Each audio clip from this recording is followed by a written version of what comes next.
We've seen House Speaker Nancy Pelosi take on Donald Trump, but today we're learning about another showdown that surprised even Steve Bannon.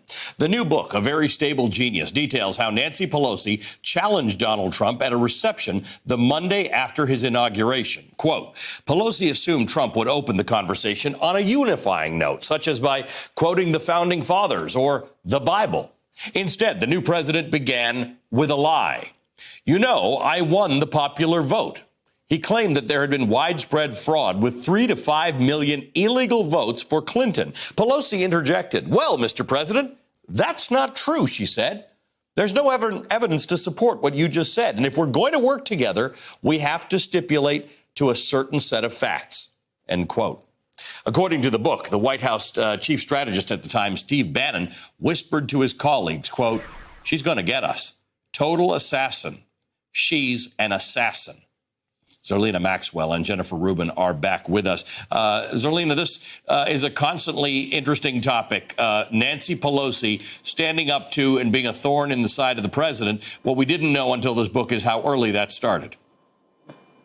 Oh, it's not surprising to me at all. I've interviewed Nancy Pelosi a few times in my career, and every single time I'm always impressed with how tough she is. She is no nonsense. She literally does not flinch. One time I asked her, how does she deal with all the criticism and hatred she receives from the right wing? And she leaned in and basically said, I do not care. I'm just doing my job.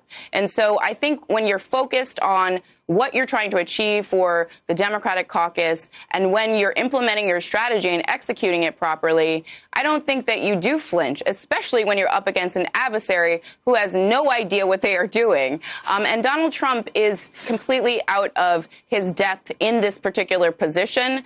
And she's somebody who has such years of experience and successes in different aspects of leadership throughout the House and also in her former tenure as Speaker, where she never lost a floor vote. So she's just somebody who is on a different level than Donald Trump. And I'm not surprised it started immediately in the administration. Jen, your take?